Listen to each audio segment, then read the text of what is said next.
श्री स्वामी समर्थ. काय केलंय बघितलं सगळ्यांनी.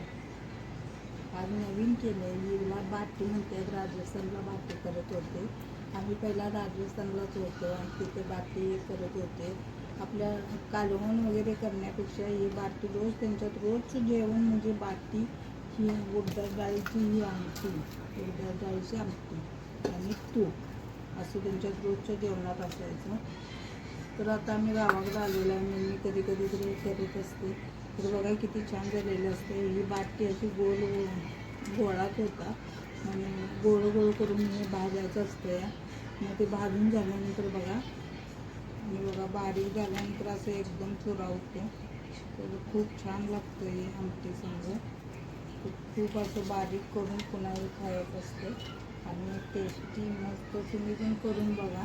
गव्हाच्या पिठाचीच आहे. गव्हाच्या पिठात हळद, ओवा, जिरं आणि बडीशेप, नमक, तूप थोडं टाकायचं. तूप नसेल तर तेल टाकलं तर चालतं. असं घालून मळायचं एक गट टाटा. गट मळून झाल्यानंतर तो गोळा तयार करायचा आहे. आणि त्याचा कुकर आहे आमच्यात. तुम्ही कढईत देखील करू शकता किंवा कुकरमध्ये आपलं बेडशीट काढून ते करू शकता. तर मी आज कुकर आहे त्यामुळे कुकरमध्येच हे केलेलं आहे. तर असं बारीक केलेलं आहे. आणि पुन्हा ही आमटी आहे ती उडदाच्या डाळीची ही आमटी आहे. ही उडदाच्या डाळीची आमटी आहे. उडदाच्या डाळीची आणि हरभऱ्याची डाळ थोडी घातली तरी चालते. तर हे असं घालून द्यायचं आहे. असं आमटी राजस्थानच्या माणसांनी खूप हे आवडतं. त्यांचं जेवण म्हणजे बाटी आणि चुरमा बाटी म्हणून गोड असते ती. हीच बारीक करून त्यात वेलदोडं, साखर अशी घालून चुरमा बाटी करतात. तरी ही बघा बाटी आणि ही उडदाच्या डाळीची आमटी, ती आपल्या इकडे डाळ ढोकळा म्हणते ती. तर असं करायचं. आमटी आपल्याला लागेल तेवढी अशी आमटी घ्यायची आहे अशी. आणि ही तूप आहे ती तूप घालायचं आहे असं.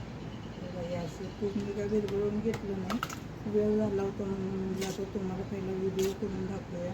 म्हणजे गरम आमटी होती त्यातच तूप विरघळते म्हणलं, म्हणून मी काही तूप गरम केलेलं नव्हतं. हे तूप देखील विरघळायला लागले का तर आमटी होती गरम, त्यामुळे ते तूप विरघळायला लागले.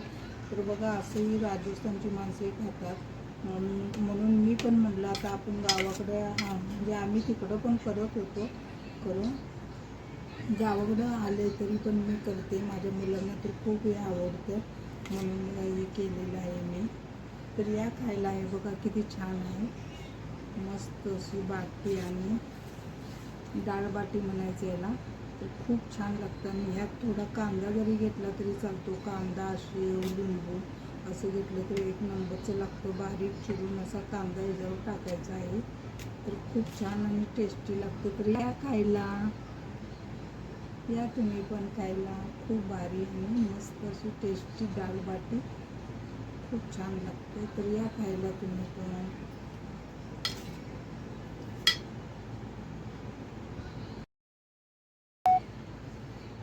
मगाशी कांदा नव्हता म्हणून म्हटलं कांदा चिरून आणूया. डाळ बाटीवर असा कांदा घातलेला आहे बघा. मस्त छान झालेली आहे डाळ बाटी. तर बघा मी कांदा घालून घेतला. बघा मस्त असा कांदा घालून घेतलेला आहे. मी ती काही स्वामींच्यासाठी नैवेद्य दाखवते स्वामींना. बघा पहिला स्वामींना नैवेद्य दाखवल्याशिवाय आम्ही कोणच जेवत नाही, म्हणून बघा हे स्वामींना नैवेद्यासाठी काढलेलं आहे. चला स्वामींना नैवेद्य दाखवते. स्वामींना नैवेद्य दाखवलेलं आहे.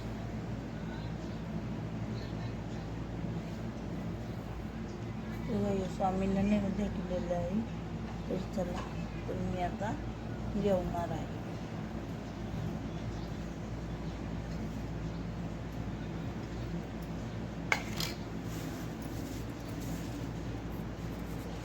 तुम्ही पण या जेवायला, डाळ बाटी खायला या जेवायला. बघा ही डाळ बाटी मस्त अशी केलेली आहे.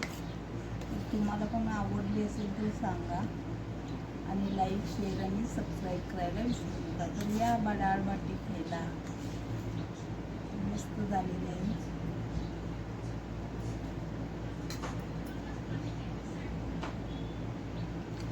छानच झालेली आहे डाळ भात.